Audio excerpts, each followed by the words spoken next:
Depois de tratarmos as excludentes de culpabilidade por erro de proibição e exigibilidade de conduta diversa, nós vamos ver então as excludentes por inimputabilidade.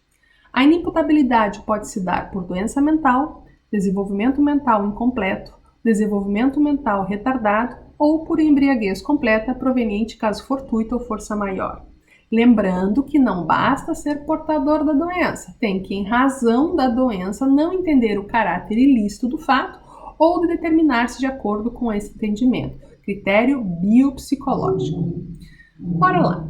Doença mental. O que seria uma doença mental? É de fato uma patologia, né? Então nós temos aí as demências, as psicoses, as histerias, as paranoides, a esquizofrenia, os maníacos depressivos. São doenças que acometem, né, o nosso intelecto. Então é uma doença mental propriamente dita. Quando a gente fala em desenvolvimento mental incompleto, e aí tem aquela observação, aquela exceção, que aqui se utiliza sim somente o critério biológico, porque não precisa entender o caráter ilícito, basta ser menor de idade, estamos tratando então desses menores de idade. Ou seja, um desenvolvimento mental não está completo em função da sua idade. Mas aqui nós também vamos encontrar também os silvícolas. O que seriam os silvícolas? São aquelas pessoas inadaptados socialmente, são os aborígenes, né? Alguns autores tratam os índios também como silvícolas, mas seriam os aborígenes propriamente ditos, certo? E quando a gente trata, né, aqui de desenvolvimento mental retardado, nós estamos falando de retardos mentais propriamente ditos, ou seja, né, pessoas acometidas de idiotices, os débeis mentais, que em função dessa condição também são considerados inimputáveis, que em função disso não conseguem entender o caráter ilícito ou de determinar-se com esse entendimento. Então nós vamos estudar cada uma dessas inimputabilidades e ver cada uma dessas características. Iniciando, então, por a inimputabilidade por menoridade penal, ou seja, desenvolvimento mental incompleto. Então, a gente vê que aqui nós temos uma presunção absoluta. Ele é considerado, de fato, inimputável por uma presunção, em função biológica, por ter menos de 18 anos. Existe uma legislação especial que regula as sanções aplicáveis a esse menor. Ele não recebe uma pena, ele tem uma excludente de culpabilidade, mas se ele cometer então essa conduta, que já não é considerada crime, sim um ato infracional, ele vai ser aplicado a ele uma sanção prevista na Lei da Criança, no Estatuto da Criança e do Adolescente, o ECA, a Lei 8.069 de 1990. Que prevê medida socioeducativa a adolescentes, ou seja, maiores de 12 e menores de 18 anos, que vai desde uma advertência até a internação, e também ele prevê uma medida de proteção à criança, que é para crianças menores de 12 anos, né? Todos eles que venham praticar uma infração penal. Então, eles são considerados inimputáveis, muito embora vão ter uma resposta da sociedade, ou melhor, do Estado, em função de uma conduta delitiva. Já nós vamos encontrar, né, a inimputabilidade por doença mental, então, em função da doença, comete crimes, né, em função de não entender o caráter ilícito. Quando nós falamos de doença mental, nós estamos falando, então, de patologias. A gente fala, as principais que a gente encontra, pessoas que cometem crimes, que são doenças mentais, são os esquizofrênicos, né? E são os que são acometidos de psicose. A esquizofrenia é uma percepção diferente da realidade. A psicose é a maneira de ver também essa realidade de uma maneira totalmente diferente. Então essa pessoa, em função dessa doença, ela pode por muitas vezes cometer condutas delitivas. É uma parcela muito pequena da sociedade que vem, doentes mentais, que vem a cometer delitos. Mas em função da doença, quando não tratado, quando não bem cuidado, eles podem vir cometer crimes até mesmo bastante graves. E por que se retira dele a culpabilidade? Por que não se dá esse juízo de reprovação para ele? Porque ele não entende o caráter ilícito. Vamos imaginar um esquizofrênico, certo? Que enxerga a figura de Deus e Deus pede para ele determinada ação. Ele sabe ser ilegal essa ação, ele sabe que isso está no Código Penal como crime, mas é Deus que está pedindo para ele, é um ser maior. Em sendo assim, ele vem a cometer uma conduta delitiva e quando questionado por que ele cometeu, diz porque Deus mandou.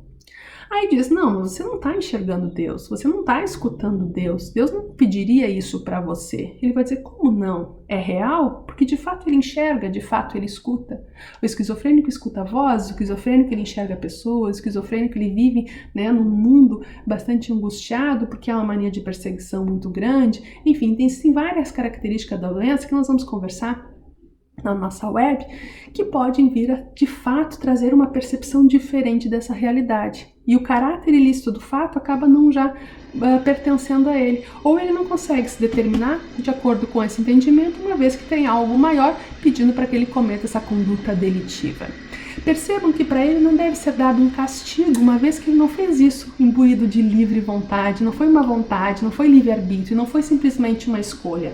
Em função da doença, essa liberdade foi tolhida dele, foi tirada dele, e ele toma a ação que ele acha que deve tomar em função da sua doença. Então a gente vai ver semestre que vem que a ele não é dado pena, mas é dada uma sanção chamada medida de segurança, uma vez que ele pode ser um risco para a sociedade. Ele tem que ser retirado da sociedade porque ele pode gerar lesões à sociedade. Mas é isento de pena. Pena não se aplica. Ele deve ser absolvido sob o argumento, sob a tese, né, de excludente de culpabilidade, uma vez que ele é doente mental e em função da doença cometeu uma conduta delitiva. E por fim, a excludente de culpabilidade, e bastante interessante que nós vamos estudar, é a inimputabilidade por embriaguez completa proveniente de caso fortuito ou força maior. Aqui a gente tem que prestar atenção que essa embriaguez, para ser causa excludente de culpabilidade, ela tem que ter todos esses requisitos. Ela tem que ser completa, tem que ser proveniente de caso fortuito ou força maior. Porque se não for isso, não é excludente de culpabilidade. O que seria a embriaguez? A embriaguez é uma intoxicação aguda e transitória causada por álcool ou qualquer outro efeito, a substância que tem esse efeito, né, análogo de intoxicação, de embriaguez. Então, toda substância que gera efeitos inebriantes pode ser, né, causadora de embriaguez. Esses efeitos, né, pode vir até uma ligeira excitação, a uma paralisia e ao coma. Então essa embriaguez pode ter vários níveis.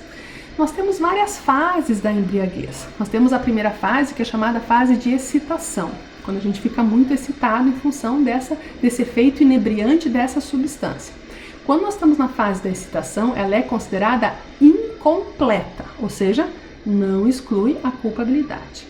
Depois nós temos a fase da depressão.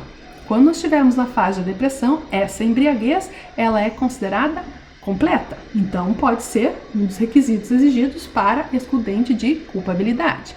E a terceira fase é o sono, a do coma, também é considerada completa. Mas não basta ser completa a embriaguez para ser excludente de culpabilidade. Tem que ser uma embriaguez completa, mas proveniente de caso fortuito ou força maior. O que seria essas embriaguez? Então nós temos aqui as embriaguezes chamadas voluntárias ou culposas, certo? Essas não são consideradas embriaguezes acidentais, caso fortuito ou força maior. Nós temos vários motivos de embriaguez. A voluntária é aquela em que o agente ingere o álcool, né, com a intenção de se embriagar. Ou seja, hoje eu vou tomar um porre e não me socorre que eu tô feliz. Essa é a embriaguez voluntária. Não é causa excludente de culpabilidade. A embriaguez culposa é quando a gente quer ingerir o álcool sem a intenção de se embriagar, né? Mas em face desse excesso, sem perceber, né, acaba se ficando embriagado. É como uma bebidinha doce que a gente vai tomando, quando tu vê, tu tá embriagado. Essa é a embriaguez culposa, sem intenção de se embriagar. Essas duas não excluem, né, a culpabilidade, não é causa de inimputabilidade, certo? Agora, a embriaguez acidental, essa sim, porque a gente viu que é inimputável a pessoa que se embriaga completamente por caso fortuito ou força maior, que é a embriaguez acidental. O que seria caso fortuito? É o desconhecimento inebriante da bebida, da substância, né? Então, tu desconhece esse efeito inebriante. Pode pensar numa medicação que se é tomada, porque é qualquer substância que gera efeito inebriante.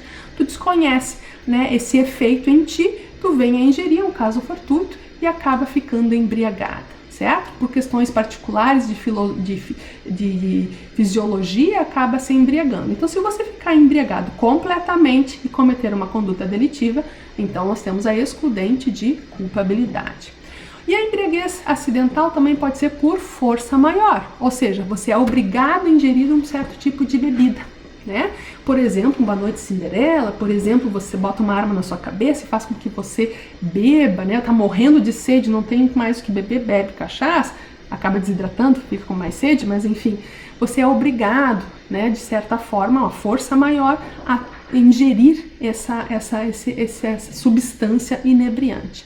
Então, somente a causa de exclusão de culpabilidade na embriaguez, se ela for completa, ou seja, se tiver na fase de depressão ou sono, excitação não é completa, é incompleta, e ainda for por questões acidentais. A voluntária ou culposa não excluem a culpabilidade, somente a acidental. E ainda nós vamos ter a embriaguez pré-ordenada. O que seria a embriaguez pré-ordenada? É aquela onde você ingere, né, a substância inebriante para a prática do crime. Ou seja, embriaga-se propositadamente para cometer crime. Isso tanto não é uma causa excludente de culpabilidade, como é uma circunstância agravante de pena, porque você, no momento que ingere bebida para a prática de crime, você acaba ficando mais impetuoso, você começa a perder o senso dessa realidade, pode ficar até mesmo mais agressivo. Então nós vamos encontrar isso como uma agravante de pena, lá no artigo 61, inciso 2, parágrafo 1º, né? Aumenta a sua pena. Não só não exclui a pena, como aumenta a pena. Então nós vamos ter, nesse sistema de embriaguez na nossa legislação penal, né, somente que exclui a culpabilidade é a embriaguez completa, né, e a acidental. Essa vai tirar a culpabilidade de você. Você pratica um fato típico, é antijurídico, mas não responderá pelo crime, não terá a culpabilidade, certo? E exclui a imputabilidade do agente. Outra questão bastante importante que nós trazemos quando a questão dos critérios, nós vimos a questão do critério psicológico, a emoção, a paixão, isso também é trazido no nosso Código Penal. Não é o critério utilizado para transformar a pessoa em inimputável ou para excluir a culpabilidade do agente. Mas a emoção e a paixão, ela é levada em consideração no nosso Código Penal, principalmente nos crimes passionais. O que seria a emoção? É um estado súbito e momentâneo, né, de intensidade psíquica das emoções, uma perturbação momentânea da afetividade. O que seria a paixão? Um sentimento duradouro, afetivo, permanente. Então as pessoas, quando cometem crimes sobre emoção ou paixão, não exclui a imputabilidade, né? Elas vão responder sim pelo crime. Vamos ver lá no artigo 28, inciso 1º, onde ele traz. Ele diz o seguinte: não exclui a imputabilidade penal. 1. A emoção ou paixão. Então, não exclui a emoção e paixão e imputabilidade penal. Mas, se acompanhado de outros requisitos, dependendo da circunstância, nós podemos encontrar a emoção e a paixão como uma forma de diminuição de pena, lá do artigo 65, inciso 3, a linha A. Ou lá no artigo 121, no crime de homicídio, parágrafo 1º, uma diminuição de pena também pelos crimes, né, cometidos sob violenta emoção. Então essa emoção ou paixão não exclui a pena, mas dependendo da circunstância pode vir a ser uma diminuição de pena em função desse estado súbito, né, de emoção no momento da prática do crime.